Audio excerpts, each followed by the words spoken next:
नमस्कार, मैं हूं किरण यादव और आज की इस वीडियो में बात करेंगे देश और दुनिया से जुड़ी तमाम बड़ी खबरों के बारे में। कारगिल विजय दिवस की 25वीं वर्षगांठ पर शुक्रवार को प्रधानमंत्री नरेंद्र मोदी ने लद्दाख में 1999 की जंग के नायकों को श्रद्धांजलि दी। वो कारगिल वॉर मेमोरियल भी गए। करीब 20 मिनट के संबोधन में प्रधानमंत्री ने पाकिस्तान, आतंकवाद, जम्मू कश्मीर, लद्दाख, अग्निपथ योजना और विपक्ष पर बात रखी। प्रधानमंत्री नरेंद्र मोदी ने कहा कि पाकिस्तान प्रॉक्सी वॉर के जरिए चर्चा में बना रहना चाहता है। उन्होंने अपने इतिहास से कुछ नहीं सीखा। इसके अलावा उन्होंने कहा कि कुछ लोगों की मानसिकता यही थी कि सेना मतलब नेताओं को सलाम करना, परेड करना। हमारे लिए सेना मतलब 140 करोड़ देशवासियों की सुरक्षा और शांति की गारंटी है। गृह मंत्री अमित शाह की मानहानि केस में राहुल गांधी शुक्रवार को सुल्तानपुर की एमपी एमएलए कोर्ट में पेश हुए। यहाँ उन्होंने बयान देते हुए जज से कहा कि मैं निर्दोष हूँ, मेरे खिलाफ राजनीतिक साजिश हुई है, मैं सारे आरोपों से इनकार करता हूँ। इसके अलावा उन्होंने कहा कि मेरी और मेरी पार्टी की छवि को धूमिल करने के लिए आरोप लगाए गए हैं। राहुल 16 मिनट तक कोर्ट रूम में रहे। 12 अगस्त को इस मामले में अगली सुनवाई होनी है। राहुल पर आरोप है कि साल 2018 में कर्नाटक विधानसभा चुनाव के दौरान उन्होंने कहा था कि अमित शाह हत्या के आरोपी है।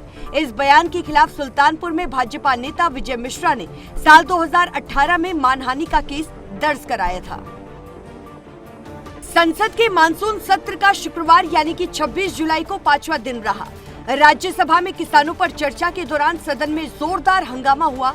सभापति जगदीप धनखड़ ने कहा कि कमाल की बात है, इतना बड़ा संसद है, किसानों की चर्चा हो रही है और सदन बाधित किया जा रहा है। धनखड़ ने कांग्रेस सांसद रणदीप सुरजेवाला का नाम लेकर उन्हें वार्निंग भी दी। इसके साथ ही धनखड़ ने कहा कि अन्नदाता की इज्जत कीजिए, किसानों पर चर्चा कीजिए, डिस्टर्ब मत कीजिए। तो इसके अलावा रोहतक से लोकसभा सांसद दीपेंद्र सिंह हुड्डा ने नौकरी के लिए बिना वीजा के से विदेशों में जाने वाले युवाओं पर सवाल किया है। उन्होंने कहा कि 97,000 युवा पिछले एक साल में अमेरिका में बिना वीजा के गए हैं। यूपी में कावड़ रूट पर नाम लिखने के मामले पर सुप्रीम कोर्ट की अंतरिम रोक जारी रहेगी। कोर्ट ने शुक्रवार को यूपी सरकार के जवाब दाखिल करने के बाद ये आदेश दिया।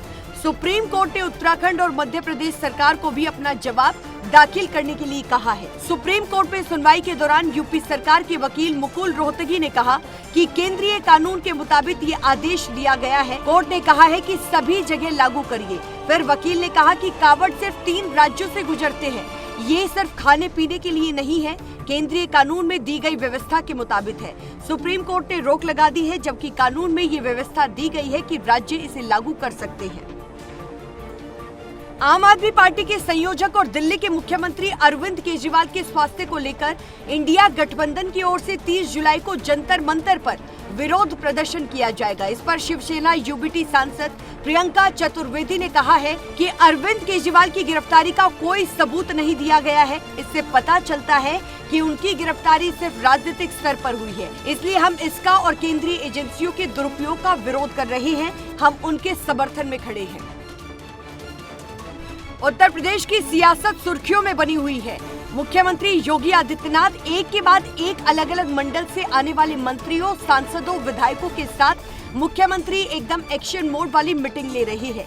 उत्तर प्रदेश बीजेपी में क्या चल रहा है? क्या शक्ति प्रदर्शन चल रहा है, या फिर रूठों को मनाने की कवायद चल रही है, या फिर डैमेज कंट्रोल, या फिर सब कुछ अंडर कंट्रोल है? कारण अब तक जहां मुख्यमंत्री का काफिला हर जगह पहुंचता आ रहा है, जहां अब तक मुख्यमंत्री ही जाकर लोगों तक पहुंचते आ रहे हैं, वहां अब लखनऊ में 5 कालिदास मार्ग मुख्यमंत्री आवास पर जनप्रतिनिधियों की गाड़ियां पहुंचने लगी है। उत्तर प्रदेश के मुख्यमंत्री योगी आदित्यनाथ मुरादाबाद मंडल के सांसद और विधायकों से मिले। मेरठ मंडल के सांसदों, विधायकों से बातचीत की गई। बरेली मंडल के भी सांसदों और विधायकों को बुलाकर योगी आदित्यनाथ ने बैठक की। इन बैठकों में दावा है कि मुख्यमंत्री ये जानना चाहते हैं कि वोट क्यों घटा। समाजवादी पार्टी के प्रमुख अखिलेश यादव ने शुक्रवार को यूपी सरकार में चल रही खींचतान पर एक बार फिर से निशाना साधा है। उन्होंने डिप्टी सीएम केशव प्रसाद मौर्य के लिए कहा कि मौर्य जी मोहरा बन गए हैं, दिल्ली के लोगों का वाईफाई पासवर्ड है, बताइए क्या सरकार ऐसे चलेगी? यूपी ऐसे नहीं चलेगा। उन्होंने यूपी के लोगों को धोखा दिया है। उन्होंने इशारों में कहा कि लखनऊ और दिल्ली के बीच लड़ाई चल रही है।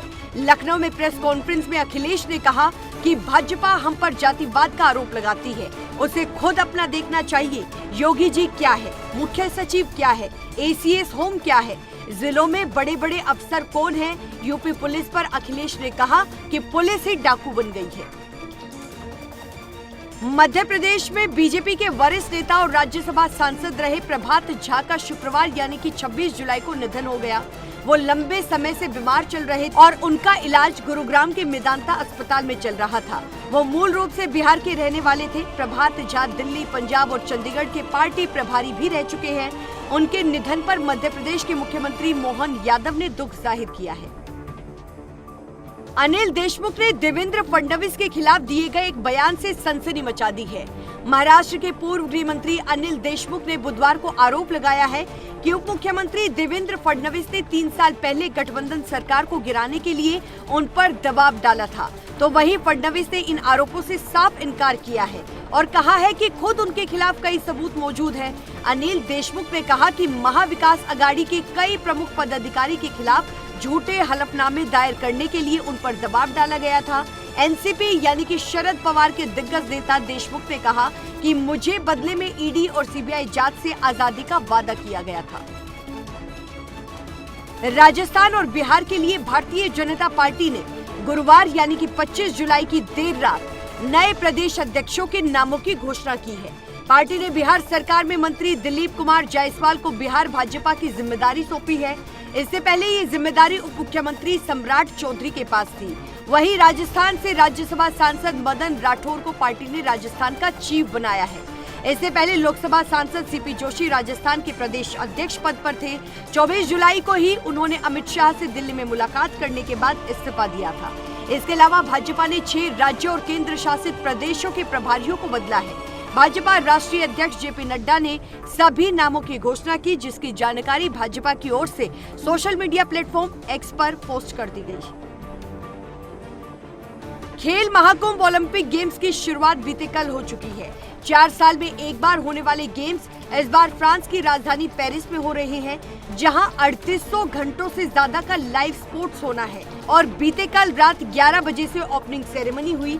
इसी के साथ ओलंपिक की ऑफिशियल शुरुआत हुई है और पेरिस ओलंपिक में 32 खेलों के 329 गोल्ड मेडल दांव पर लगे हैं, जिनके लिए 206 एसोसिएशन और देशों के 10,500 एथलीट्स पार्टिसिपेट करेंगे और भारत ने 16 खेलों में 117 प्लेयर्स का दल उतारा है।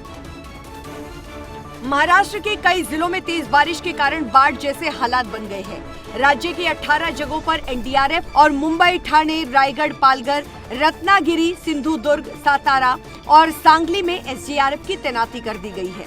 पुणे में 114 मिलीमीटर बारिश हुई है। ये 66 साल में तीसरा हाईएस्ट रहा है। इसके अलावा रायगढ़ और रत्नागिरी में मुंबई यूनिवर्सिटी के कॉलेजों में परीक्षाएं स्थगित कर दी गई है। तो गुजरात की अगर मैं बात करूं तो तेज बारिश के कारण नदियां उफान पर है। यहां 10 से ज्यादा जिलों में बाढ़ जैसे हालात बन गए हैं।